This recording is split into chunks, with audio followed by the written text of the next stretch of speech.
سوال یہ پوچھا گیا کہ میت کی تدفین کے بعد جو تلقین پڑھی جاتی ہے یہ کہاں سے ثابت ہے؟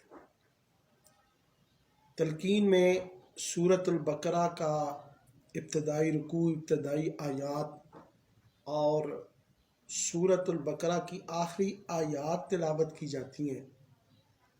صرف ان ہی آیات کو کیوں معین اور مخصوص کیا جاتا ہے، بلکہ قرآن پورے کا پورا نور علی نور ہے، اور جگہ سے کیوں نہیں پڑھا جاتا؟ اور تلقین جو ہے یہ کیوں پڑھی جاتی ہے، اس کا راز کیا ہے؟ بہت سے لوگ تلقین پڑھنے سے منع بھی کرتے ہیں کہ اس کی کوئی ضرورت نہیں ہے۔ اس کے اسرار و رموز کیا ہے، اس بارے میں بتائیں کہ یہ تلقین کیوں پڑھی جاتی ہے۔ اور دوسرا یہ کہ میت کی تدفین کے بعد کتنی دیر تک وہاں پہ رکنا چاہیے، اور وہاں پہ اگر رکیں تو کیا پڑھیں۔ اگر تلقین پڑھیں تو تلقین تو انتہائی مختصر وقت میں مکمل ہو جاتی ہے، کچھ منٹوں میں مکمل ہو جاتی ہے۔ تو اگر وہاں پہ رکیں تو رکنے میں ہم کیا پڑھیں جس سے میت کو نفع ہو، فائدہ ہو، اس بارے میں رہنمائی فرمائیں، وضاحت فرمائیں۔ اس سوال کا جواب یہ ہے کہ تلقین حدیث مبارکہ سے ثابت ہے۔ موجم الکبیر للطبرانی، علامہ طبرانی رحمۃ اللہ علیہ نے جو موجم الکبیر کتاب لکھی ہے، اس میں یہ حدیث موجود ہے۔ نبی کریم صلی اللہ علیہ وسلم نے فرمایا، جب تم میت کی تدفین کر چکو تو اس کے سرہانے کی طرف سورۃ البقرہ کی ابتدائی آیات کی تلاوت کرو، اور اس کے پاؤں کی طرف سورۃ البقرہ کی آخری آیات کی تلاوت کرو۔ اب یہ تلقین پڑھنا اور سورۃ البقرہ کی ابتدائی اور آخری آیات کی تلاوت کرنا حدیث سے ثابت ہے، اس لیے اس پر ہم عمل کرتے ہیں۔ اور دوسرا، اس کے اسرار و رموز کیا ہے، تلقین کے اسرار و رموز کیا ہے؟ اس کے اسرار و رموز یہ ہیں کہ میت مردہ جس نے عالم دنیا میں زندگی گزاری، ایمان کی حالت میں زندگی گزاری، جب اس کو دفن کر دیا جاتا ہے تو وہ عالم دنیا سے عالم برزخ کی طرف منتقل ہوتا ہے۔ وہ ایک نیا عالم ہے، نیا جہان ہے، اور جو ہی وہ قبر میں جاتا ہے تو قبر میں اسے منکر نکیر کا سامنا کرنا پڑتا ہے۔ منکر نکیر کے سوالوں کا سامنا کرنا پڑتا ہے اور اسے جواب دینے۔ ترمذی شریف کی حدیث ہے، نبی مکرم علیہ الصلوۃ والسلام نے فرمایا کہ قبر میں مردے پر 3 سوال کیے جاتے ہیں، من ربک، ما دینک، اور من نبیک۔ یہ 3 سوال، اور ان تینوں سوالوں کے جواب سورۃ البقرہ کی ابتدائی اور آخری آیات میں موجود ہیں۔ تو جب ہم تلقین پڑھتے ہیں تو تلقین کا معنی یہ ہے کہ ہم مردے کو ان سوالوں کے جواب دے رہے ہیں، جواب دینے میں آسانی بہم پہنچا رہے ہیں، اور تذکیر و تفہیم کر رہے ہیں کہ تم نے جو دنیا میں زندگی گزاری، ایمان اور عقائد اور اصلاح اعمال پہ زندگی گزاری، تو یہ آیہ کریمہ پڑھ کر ہم اس کو ان تینوں سوالوں کے جواب میں سہولت بہم پہنچا رہے ہوتے ہیں، اور جب وہ یہ آیہ کریمہ سنتا ہے تو یقیناً جو ان کے اندر سوالوں کے جواب ہے تو اس کو ان سوالوں کے جواب دینے میں آسانی ہوتی ہے۔ اب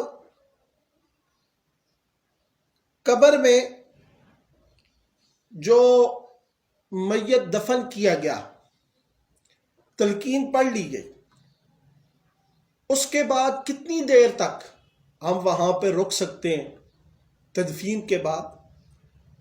تو اس کے بارے میں مسلم شریف کتاب الایمان کی یہ حدیث مبارکہ ہماری رہنمائی کرتی ہے کہ صحابی رسول حضرت عمر بن عاص نے یہ وصیت کی کہ میری تدفین کے بعد تم میری قبر کے پاس رکنا، اتنی دیر تک رکنا کہ جتنی دیر میں ایک اونٹ کو ذبح کر کے اس کے حصے بنا دیے جائیں، اس کے گوشت کے حصے بنا دیے جائیں۔ تو یہاں سے یہ پتہ چلا کہ میت کی تدفین کے بعد اتنی دیر تک رکنا چاہیے جتنی دیر تک ایک اونٹ کو ذبح کر کے اس کے حصے بنا دیے جائیں۔ اب یہ کتنی دیر ہو سکتی ہے؟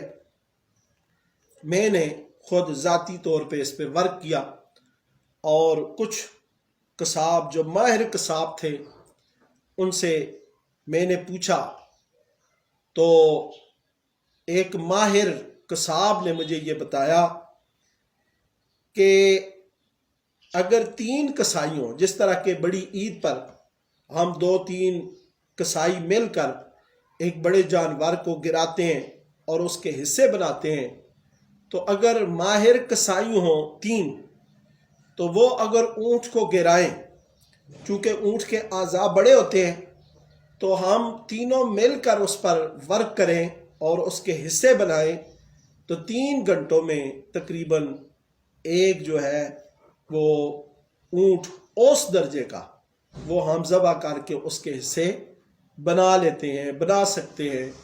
تو اس سے یہ پتہ چلا کہ تدفین کے بعد آپ میت کی قبر پر اتنی دیر تک رکیں، یعنی 3 گھنٹے تک رکیں، اور وہاں پہ آپ جو ہے نا وہ قرآن اور دیگر آیہ کریمہ کی تلاوت کرتے رہیں۔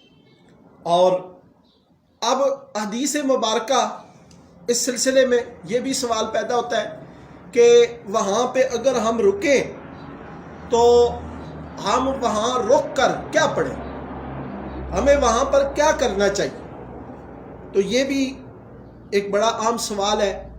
اس کا جواب ابو داود شریف کتاب الجنائز میں حضرت عثمان بن عفان اس حدیث کے راوی ہیں، فرماتے ہیں کہ نبی کریم صلی اللہ علیہ وسلم جب میت کو دفن کر کے فارغ ہوتے، وقف علیہ، اس کی قبر پر ٹھہر جاتے اور فرماتے استغفروا لأخیکم، تم اپنے بھائی کے لیے اللہ سے بخشش طلب کرو۔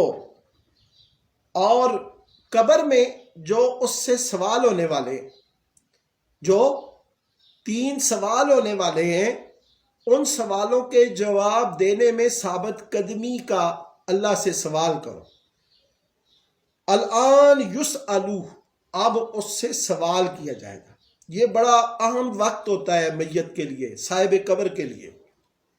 اس لیے وہ لوگ جو صاحب قبر کے وارث ہیں، تعلق والے ہیں، عزیز ہیں، ان کو چاہیے کہ وہ اس وقت کو ضائع نہ کریں، بلکہ قبر پر رکیں، اور اتنی دیر تک رکیں جتنی دیر میں ایک اونٹ کو ذبح کر کے اس کے حصے بنائے جاتے ہیں، اور وہاں پہ انہیں کثرت سے استغفار کرنی چاہیے، اور اللہ تعالیٰ سے اس مردے کے جو اس نے سوالوں کے جوابات دینے ہیں ان جوابات میں ثابت قدمی کی دعا کرنی چاہیے۔ اب اس سوال کا بھی جواب آ گیا کہ وہاں پہ رک کر ہمیں کیا کرنا چاہیے، تو یہ جواب ہے کہ وہاں پہ رک کر ہمیں کثرت سے استغفار اور مردے کا سوالوں کے جوابات دینے میں ثابت قدمی کی اللہ کے آگے دعا کرنی چاہیے۔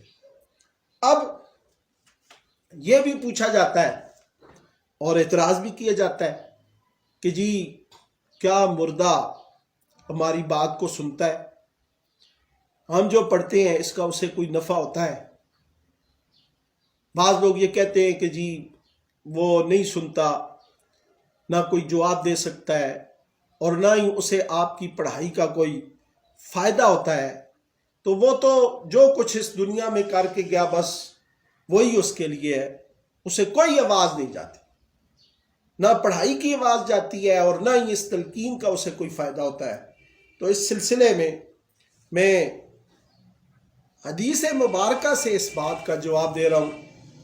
یہ حدیث ہے ابو داؤد شریف اور کتاب السنہ، حدیث نمبر ہے 4751 اور 52، اور باب ہے باب المسألۃ فی القبر وعذاب القبر۔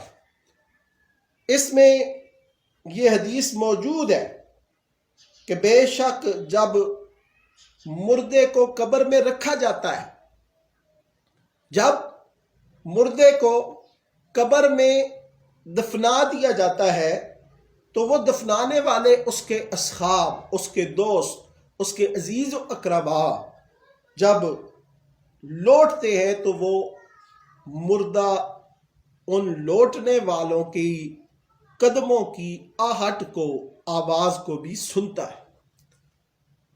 تو یہاں سے یہ پتہ چلا کہ مردہ سنتا ہے لیکن جواب نہیں دے سکتا، تو وہ ہماری پڑھی جانے والی تلقین کو بھی سنتا ہے اور تلقین سے اس کو نفع ملتا ہے اور سوالوں کے جوابات دینے میں اس کو آسانی ہوتی ہے، ایک سہولت ملتی ہے، مدد ملتی ہے، اور تلقین کے ذریعے ہم اسے تذکیر و تفہیم، وہ جو دنیا کی زندگی ہے جو اس نے ایمان پر گزاری وہ یاد دلاتے ہیں، اور اس کو ہم وہ بات سوالوں کے جوابات دینے میں وہ جوابات سمجھاتے ہیں۔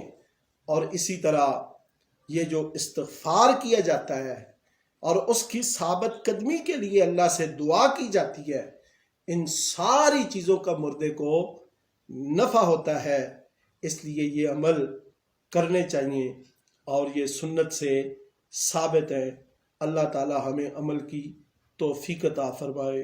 سبحانک اللہم و بحمدک اشہد ان لا الہ الا انت واستغفرک واتوب الیک۔